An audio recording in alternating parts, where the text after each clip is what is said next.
Hello दोस्तों, मैं आज आपको लेकर आया हूँ बिहार एसएससी का प्रैक्टिस सेट। ये प्लेटफॉर्म का बुक है। आप देख रहे हैं वॉल्यूम नंबर 1 है इसका और ये सेट नंबर 2 है। तो इसमें आपको दिखाएंगे आज कि बिहार एसएससी का जो पैटर्न नया चेंज हुआ है वो किस तरह का सवाल आएगा इसमें। ठीक है, चलिए आपको दिखाते हैं। देखिए, इसमें बता देते हैं पहले कि आपको आता है जीके जीएस, यानी कि जीके और जीएस का जो आता है, सॉरी केवल जीके का आता है आपका 50 नंबर का आता है, और साइंस में आता है आपका 25 नंबर के। साइंस आएगा 25 नंबर प्लस 25 नंबर आपका आएगा मैथ, दोनों मिलाकर 50 नंबर का हो जाएगा। और रीजनिंग आएगा केवल आपका कितना 50 नंबर का, यानी कि तीनों सेक्शन से मिला के आपको आएगा 150 नंबर का। और 150 नंबर का यानी कि एक क्वेश्चन आएगा 4 नंबर का, तो आपका होगा 600 नंबर। और इसमें नेगेटिव मार्किंग भी है।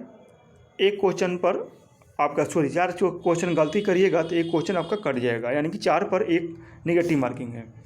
तो इसमें आपको बता दें, देखिए पहले का ये आपका सेट बना दिए हैं वीडियो, और दूसरा का वीडियो बना रहे हैं सेट इसका। देखिए प्लेटफॉर्म का ये बुक है, आपको दिख रहे हैं इसमें। और चलिए दिखाते हैं आपका सेट नंबर दूसरा का पहला क्वेश्चन। देखिए सेट नंबर दूसरा में पहला क्वेश्चन क्या पूछ रहा है, कह रहा है कि ताजे पानी की सबसे बड़ी झील नेक सुपीरियर कहाँ स्थित है। तो इसका आंसर क्या होगा? इसका आंसर होगा संयुक्त राज्य अमेरिका, यानी कि इसका आंसर आपका होगा ए नंबर, संयुक्त राज्य अमेरिका में। यानी कि नेक सुपीरियर झील कहाँ है, तो संयुक्त राज्य अमेरिका में है। अगले चलते हैं दूसरा सवाल। दूसरा में है आपका कि निम्नलिखित में से कौन हिंदुस्तानी शास्त्रीय वाद्य संगीत में सुविख्यात थे। तो इसका आपका आंसर क्या होगा? इसका आंसर होगा आपका MS सुब्बालक्ष्मी, यानी कि बी नंबर। आगे चलते हैं 3 नंबर। निम्न में से कम से कम 2 बार नोबेल पुरस्कार प्राप्त किए हैं। निम्न में से कम 2 बार। देखिए आपको बता दें कि इसका आंसर होगा आपका मैडम क्यूरी। इसका आंसर क्या होगा? Madam Curie. मैडम क्यूरी के 2 बार आपको बता दें कि मिला हुआ है नोबेल पुरस्कार। एक मिला हुआ है 1903 में और एक मिला हुआ है 1911 में। तो ये आपको बता दें 2 बार आपको मिला हुआ है। एक खाली मिला हुआ है भौतिकी के क्षेत्र में और एक बार मिला हुआ है रसायन के क्षेत्र में। एक बार इसको रेडियम के मिला था खोज के लिए। तो इस तरह से आपका आंसर क्या हो जाएगा? बी नंबर हो जाएगा। आगे चलते हैं कि कह रहा है कि सविनय अवज्ञा आंदोलन गांधी जी के बाद सत्याग्रह का नेतृत्व किसने किया था। यानी कि सविनय अवज्ञा आंदोलन में गांधी जी के बाद सत्याग्रह का आंदोलन कौन किया था। तो ये आपका आंसर हो जाएगा डी नंबर, सरोजिनी नायडू। आगे हो जाएगा कि भारतीय रंगमंच में यौनिका यानी कि पर्दा का शुभारंभ किसने किया था। तो ये आपका आंसर होगा इसमें सी होगा, यूनानियों ने किया था सबसे पहले। आगे आते हैं, आगे हैं कि ज्ञानपीठ पुरस्कार 2022 निम्नलिखित में से किसे प्राप्त हुआ है। तो ए का आंसर हो जाएगा डी नंबर, दामोदर मौजे। आंसर होगा आपका दामोदर मौजे। आगे चलते हैं आपका 7 नंबर। कहता है कि भारतीय संविधान में संसद के दोनों सदनों की संयुक्त बैठक का प्रावधान किस देश के संविधान से लिया गया है चाहे प्रेरित है। तो इसका आपका आंसर हो जाएगा ऑस्ट्रेलिया से। 1 नंबर आपका आंसर हो जाएगा। आगे चलते हैं, आगे है कि भारत में उगाई जाने वाली अधिकतर कॉफ़ी की किस्म कौन सी है। तो इसमें आपका आंसर हो जाएगा अरेबिका आंसर, यानी कि सी नंबर आंसर हो जाएगा। आगे चलते हैं आपका 9 नंबर। कह रहे हैं कि किस योजना के अंतर्गत सरकार ने वह कृषि नीति बनाई जिसने हरित क्रांति को जन्म दिया था। तो 9 का आपका आंसर क्या हो जाएगा? तृतीय पंचवर्षीय योजना, यानी कि डी नंबर आपका आंसर होगा। आगे चलते हैं 10 नंबर। 10 में आपका होगा कि अवमूलन का प्रमुख लक्ष्य क्या होता है। 10 नंबर बताया कि अवमूलन का प्रमुख लक्ष्य क्या होता है। तो इसका आंसर आपका क्या होगा? इसका आंसर होगा बी नंबर, निर्यात को बढ़ावा देना। देखिए जब भी आपका अवमूलन कर दिएगा तो निर्यात जो होता है मुद्रा का मान घट जाता है, इससे निर्यात बढ़ जाता है और देश को आर्थिक संतुलन बनाया जा सकता है। आगे चलते हैं 11 नंबर। 11 में है कि संरचनात्मक बेरोजगारी के कारण क्या है। संरचनात्मक बेरोजगारी के कारण क्या है। तो 11 नंबर का आपको बता दें कि इसका आपका होगा डी नंबर आंसर, अपर्याप्त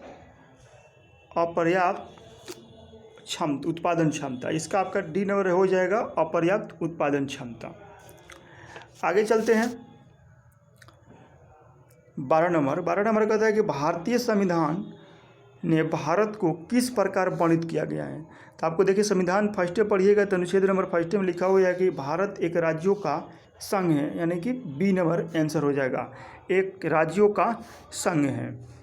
आगे चलते हैं, लोकसभा द्वारा पारित, लिखा है कि लोकसभा द्वारा पारित धन विधेयक राज्यसभा द्वारा भी पारित मान लिया जाता है यदि उच्च सदन उस पर किस समय सीमा में कार्य संपादन न कर सके। तो ये आपका आंसर क्या हो जाएगा, बी नंबर, यानी कि 14 दिन के बाद।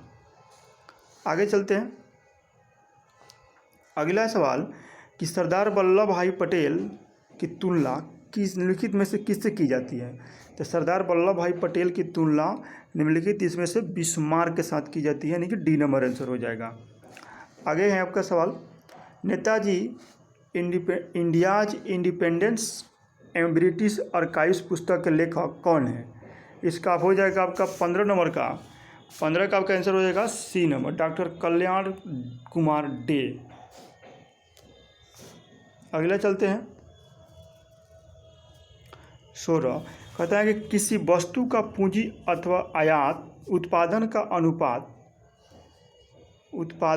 अनुपात किसका माप है।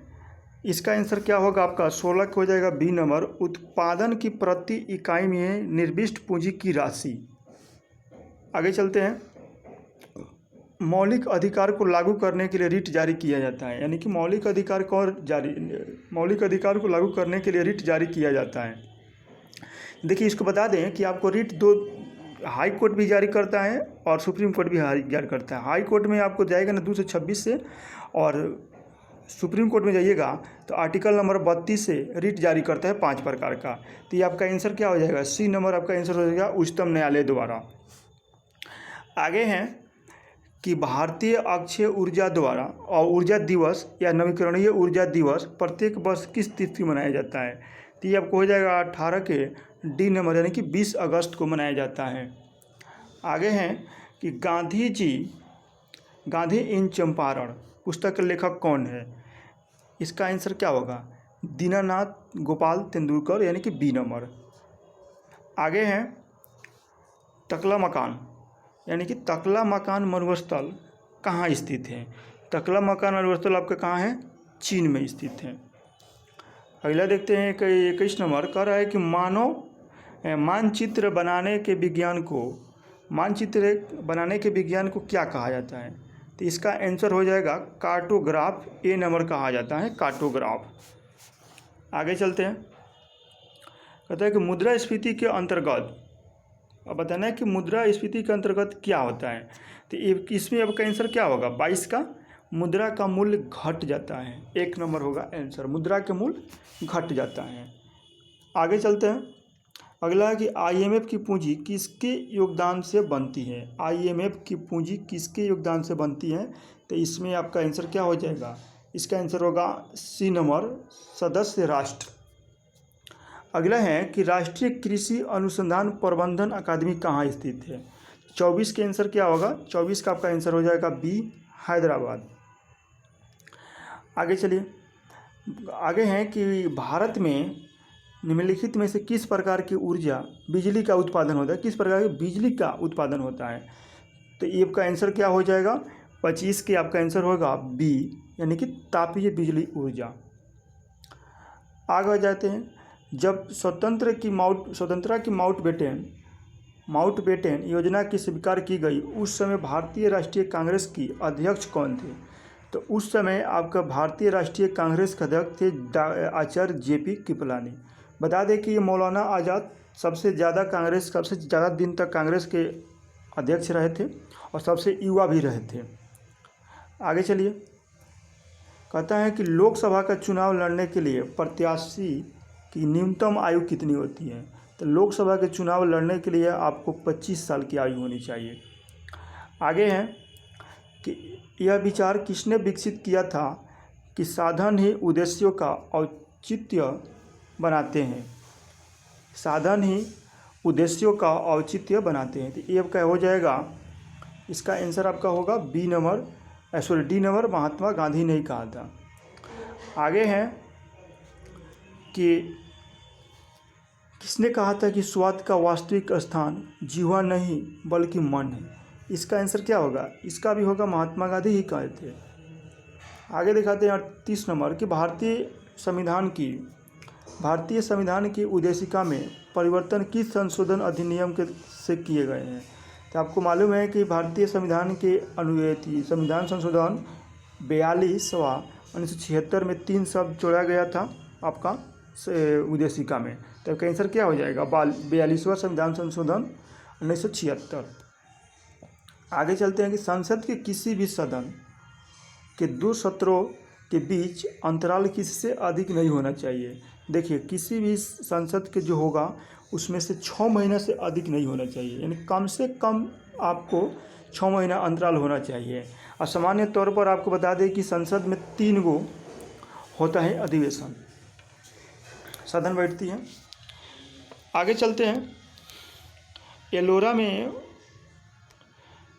में गुफाएं और शैलकृत हैं, यानी कि किसके हैं? हिंदू और बौद्ध के हैं, बौद्ध और जैन के हैं। तो इसका आंसर हो गया आपका क्या चीज़? डी नंबर हो जाएगा, हिंदू बौद्ध और जैन तीनों का है। आगे दिखाते हैं कि अकबर के दरबार में सबसे प्रसिद्ध संगीतकार तानसेन का मूल नाम क्या था। तानसेन का मूल नाम आपका रामतनु पांडे सी था, यानी कि सी नंबर हो जाएगा, रामतनु पांडे। आगे हो जाएगा, किस अधिनियम की महत्वपूर्ण विशेषता प्रांतीय स्वायत्तता थी। तो ये आपका आंसर हो जाएगा 34 के ए नंबर 1935। आगे है 35 नंबर कि महाबलीपुरम के 7 पेगोड़ा किसके द्वारा संरक्षित कला के साथ साक्षी हैं। 35 का आपका आंसर हो जाएगा ए नंबर, पल्लवों के द्वारा। आगे चलते हैं, आगे हो जाएगा 1857 के विद्रोह के दौरान भारत का गवर्नर जनरल कौन था। तो 1857 के समय भारत के गवर्नर जनरल लॉर्ड कैनिंग था, यानी कि बी नंबर आंसर हो जाएगा, 36 के बी नंबर। 37 में आ जाते हैं कि महात्मा बुद्ध किस वंश से संबंधित थे। तो महात्मा बुद्ध आपको बता दें किससे हैं। तो ये आपका आंसर हो जाएगा 37 के सी नंबर, यानी कि शाक्य से है। आगे चलते हैं 38 नंबर, कहता है कि निम्न में से किसको सूर्य की ऊर्ध्वाधर किरणें कभी नहीं प्राप्त होगी। सूर्य के ऊर्ध्वाधर किरणें कभी नहीं प्राप्त होगी। इसका आंसर क्या होगा आपका? इसका आंसर होगा श्रीनगर, डी नंबर आंसर हो जाएगा। आगे चलते हैं कि 39वां कि भारत की जनसंख्या में ऋणात्मक वृद्धि दर किस दशक में हुआ था। तो ये आपको बता दें कि जब प्रथम युद्ध चल रहा था 1914 से लेकर 1918 तक, इसी के बीच में आपको जो हुआ था जनगणना, यानी कि 1911 से 21 में, इसमें आपको ऋणात्मक वृद्धि हुआ था। तो आपका आंसर क्या हो जाएगा? बी नंबर, 1911 से 1921 तक। आगे हो जाएगा आपका 40 नंबर, कह रहा है कि निम्नलिखित में से कौन सा संसाधन अजैव और नवीकरणीय है। तो ये आपका 40 के क्या होगा आंसर? 40 का आपका होगा सी नंबर, यानी कि जल होगा। आगे चलते हैं, कहता है कि निम्नलिखित में से कौन सा नगर राष्ट्रीय राजधानी क्षेत्र में नहीं आता है। तो ये आपका आंसर क्या होगा? इसका आंसर होगा राष्ट्रीय राजधानी क्षेत्र में नहीं आता है। इसका आंसर हो जाएगा डी नंबर, मथुरा। 41 के क्या होगा? डी नंबर, मथुरा नहीं आता है राजधानी क्षेत्र में। आगे है कि भारत की किस नदी को वृद्ध गंगा कहा जाता है। तो भारत की किस नदी को वृद्ध गंगा कहा जाता है। तो 42 के क्या होगा आपका? B number. बता दें कि ये दक्षिण भारत की सबसे बड़ी नदी है, प्रायद्वीपीय भारत की सबसे बड़ी नदी है भी। तंजानिया की राजधानी कहाँ है? 43 में आपको आइए, ये तंजानिया की राजधानी कहाँ है। तंजानिया की राजधानी का आपका आंसर हो जाएगा 43 के डी नंबर, यानी कि डोडोमा है। आगे चलते हैं, कहता है कि अंडमान द्वीप समूह और निकोबार द्वीप समूह निम्नलिखित में से किसके द्वारा एक दूसरे से अलग किए जाते हैं। तो 44 का आपका 1 नंबर हो जाएगा, यानी कि 10 डिग्री चैनल से। ठीक है, आगे चलते हैं। कंप्यूटर के लिए आईसी चिप आमतौर पर बने जाते हैं। कंप्यूटर के लिए आप आईसी चिप आमतौर पर बनाए जाते हैं सिलिकॉन के बनाए जाते हैं। आगे चलिए, आतंकवाद से पीड़ित अथवा आतंकवाद से पीड़ित अंतर्राष्ट्रीय दिवस हर साल किस तिथि को मनाया जाता है? 46 का आपका आंसर हो जाएगा सी नंबर, यानी कि 21 अगस्त को मनाया जाता है। आगे चलते हैं 47 नंबर। 47 में है कि मार्च 2022 में जमशेदपुर में आयोजित सैफ अंडर 19 महिला फुटबॉल चैंपियनशिप किसने जीता? महिला फुटबॉलशिप किसने जीता? तो ये आपका हो जाएगा 47 के का होगा बी नंबर, यानी कि भारत ने जीता है। आगे चलते हैं 48 नंबर। 48 में है कि मार्च 2022 में किसे एबेल पुरस्कार 2022 दिए जाने की घोषणा की गई है? तो एबेल पुरस्कार आपको किसको दिया जाएगा? तो इसका आंसर क्या होगा? बी नंबर, नीना गुप्ता को। आगे चलते हैं 49 नंबर। पंचायती राज सम्मिलित किया गया है। पंचायती राज मतलब किस सूची में है? संघ सूची में है, राज्य सूची में है, समवर्ती सूची में है, उसी सूची में है। तो ये आपका आंसर क्या होगा? इसका आपका आंसर हो जाएगा बी नंबर, संघ राज्य सूची में है। 49 का बी नंबर हो जाएगा राज्य सूची में। 50 में है कि बिहार सरकार ने किसकी जन्म दिवस को शिक्षा दिवस के रूप में मनाने का निर्णय लिया है? 50 के का हो जाएगा आपका? 50 का आपका हो जाएगा आंसर सी नंबर, यानी कि मौलाना अबुल कलाम आज़ाद। बता दें कि मौलाना अबुल कलाम आज़ाद पहला आपका शिक्षा मंत्री है। तो इस तरह से आपको दिखा दें कि देखिए सेट नंबर 2 था, प्लेटफॉर्म का सेट है बीएसएससी का। और वीडियो अच्छा लगे तो थोड़ा लाइक कर दीजिए, चैनल सब्सक्राइब कर दीजिए और एक बार लाइक शेयर कर दीजिए। देखने के लिए वीडियो थैंक यू।